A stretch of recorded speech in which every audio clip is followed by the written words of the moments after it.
Okay guys, this is the WP40. I've been running it now for quite a while. Well, quite a while. I guess a couple of weeks. Maybe 3 weeks. I'm not really sure.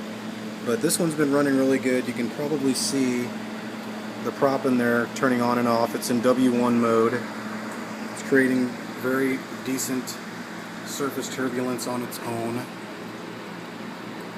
Nice wavy action. This is my refugium, so even though this type of caulerpa likes likes a lot of flow, it's not really critical. I just got done printing the tank. That's why I'm low on it. But you can see right now, there's my Ritter eye. And then I've got another one in the back. He likes the glass, so I just let him be. So what I'm doing now is I put this other power head in. This is going to be my experimental guy. Prop is not spinning. And I'm going to use this little eBay doohickey with the voltage selector. And I'm going to plug it in right now and see what happens. It should take a little bit for this voltage regulator to kick on. And it's in steady flow right now on the lowest setting. You can see now I got some pretty good flow action going with the anemone. The one in the back's close to this other power head, so you probably won't see too much action with it, but I'll use this guy as a test reference here. That's on 15 volts.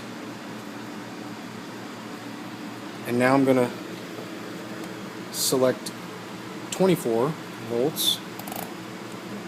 By simply doing that, and you can really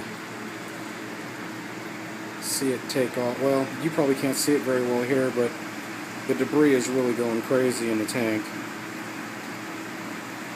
It has gotten very turbulent up top. Looks like a very nice current, and I'm going to switch it over to the same mode the other one's on.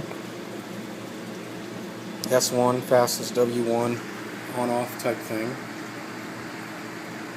and now we're rocking and rolling. See the surface here? I don't know if you can see that. Stand back and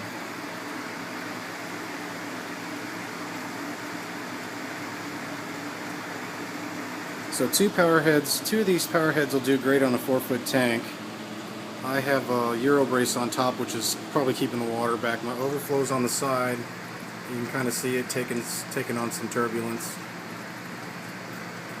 You can definitely see it would overflow if I did not have the Euro brace, as the water climbs up there. I don't know if it'll do it again, but you can see where it did. And I'm pretty much going to keep this on 15 volts just to keep it at a lower flow and see how everything likes it. But that's the simple little mod you can do. These things plug right in. There's really nothing. I think this thing cost me, I don't know, 10 to 15 bucks.